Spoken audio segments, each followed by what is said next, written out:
here we are again, ladies and gentlemen. Alex and I want to thank all of you out there, our fans, our supporters. Bottom of our heart. Yeah, because we have passed a milestone in our Alex and Mark podcast. We now have 2,500 downloads of our podcasts, and that's all because of you. And we in 17 different countries. Hundreds of individuals have subscribed to us and shared us, and some of you have even become patrons and keep us going. So we want to say at the outset today, as an anniversary day, congratulations, Alex. We want to thank you for making us. Congratulate them. Don't talk to me. Talk to them. Don't look at me. Look at them. No. But today we want to do a special podcast. I think this is going to be a series. I hope you're agreeing. Alex and I have been talking a lot about the four basic questions of philosophy: what is real, what is true, what is good, and what is beautiful. Today, I'd like to start a conversation because I just sent Alex a videotape. From YouTube about Sir Roger Scruton. Videotape on YouTube. That's like saying I went to Blockbuster to buy a DVD. Like no. And by the way, we might even include a link to the videotape that I'm going to show, that I'm going to talk about. Anyway, so I want to start this talk about this conversation with Alex about beauty, because I believe. Oh, you want to talk about it with me? Yeah. Not you as an example of beauty. Oh, excuse me. Yeah, takes one to know one, I see. You know, I mean, goes right for the obvious. So I want to talk about why beauty, the traditional conservative notion of beauty, has been replaced by ugliness. And if you watch Sir Roger Scruton's video, he does a masterful job. Roger Scruton is the most important, most imposing English-speaking philosopher of our day. He's still alive and kicking, by the way. Barely. Anyway, the reason why I want to start with beauty and discuss this with Alex is because the modern art is ugly. Modern art is ugly. Architecture, painting, sculpture. Who was it? It was Maurice Duchamp. Marcel Duchamp in 1957. He was the one who made modern art ugly. What he did was he took a urinal. Yes, folks, a urinal. That's where you piss, okay? Where men piss. People know what a urinal is. No, I want to hammer it home, okay? He took a urinal and signed it R. Mutt, M-U-T-T, 1917, and put it in a museum, and he won first prize in the competition for the best artistic exhibition in 1957. Interestingly enough, what this did was it made everybody an artist. The next year, a can of human shit was offered at the same exhibition in Paris, by the way, and won first prize, a can of shit. Wasn't there this one, it might be a different event, different place, but someone got a jar of urine. Oh, the Piss Christ. Yeah, and put a crucifix in it. It's called the Piss Christ. Okay, there you go. And the Museum of Modern Art in New York, thank you for bringing that up.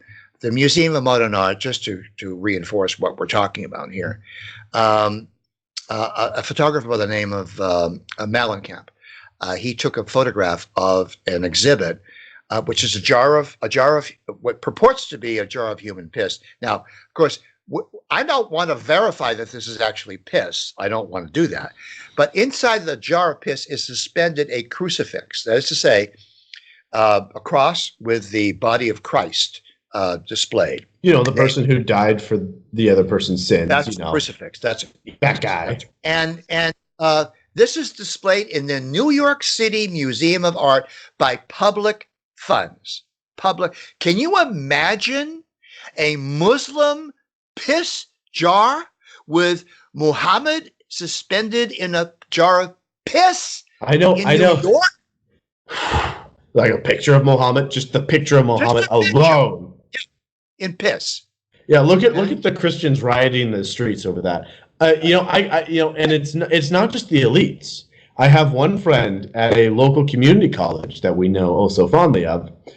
He says that I could be wrong, that somebody in some art class for their art project made a dildo out of pages of the Bible. Yeah. Ripped out pages of the Bible to make a human dildo. Yeah. Got an A in the class? So I don't know, and I don't really care. But the point is, it's not just a rich elite thing. It's also something that everyone is resonating with. This whole idea of relativism. And see, there is a certain purpose to it, in my opinion. There's a certain drive. And what that drive is, that ultimate aim, is to make it so that you frontline and you say, this is art. This thing that is disgusting and horrible, but we give it a first place prize. We give it a bajillion-dollar grant. We put it in front of our museums to say, this is just as good as that Mona Lisa or the David or, whatever, the Leaning Tower of Pisa or whatever, great piece of modern art out there, or any Rembrandt. Rembrandt hung here for whatever many years. Well, now we've replaced it with this jar of human feces or whatever. Yeah, exactly. Right. To say it's all the same. It's all no. They don't say it's all the same. Explicitly. This is something that's very important, and Roger Scruton makes the point. Anyone in 1530. If you asked them what art was, they would tell you that art is the way in which we see the real world. It allows the common person to see the real world, especially the uneducated person who's illiterate. Cathedrals, for instance, were architectured to uplift people, to make them to make their souls rise up to worship transcendent values and principles. All of the Michelangelo, Renoir, even all of the people who painted and sculptured and all of these people, when they created a work of art, it was beautiful. That is to say, and here's the difference between something that's beautiful and something ugly. Yes, you could put a urinal in a museum and call it art, and you'll be shocked for the first time you see it. But when you go back to see it, you're not shocked anymore. As opposed to when you see Raphael or Rubens or Michelangelo, when you see Michelangelo's David, that beautiful statue of David, you can look at it 1,000 times and you are thrilled each time you see it. Why? Because Michelangelo said, when he was asked, how did you create such a beautiful thing? He said, I merely removed the pieces of marble that didn't belong there. And you can't say that about a urinal, can you? The same thing about music. There's similar things about music.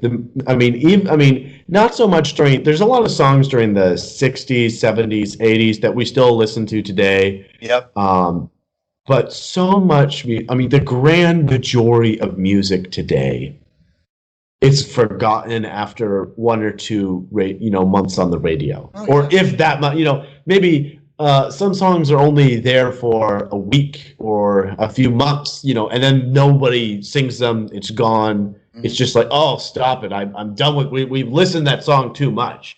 Mm-hmm. We are still listening to tons of the symphonies and all. You may not like them. You may think they're boring or whatever, but they're still listened to. Do you know how much a concert ticket is to see Beethoven's Fifth? Do you know how expensive those are?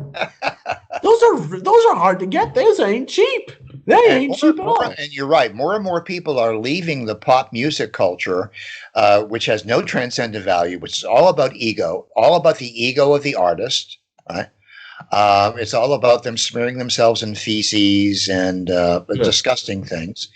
But people are going to YouTube and listening to Beethoven, listening to Mozart, Vivaldi. Okay. Whoa. Slow down. I wouldn't quite say that.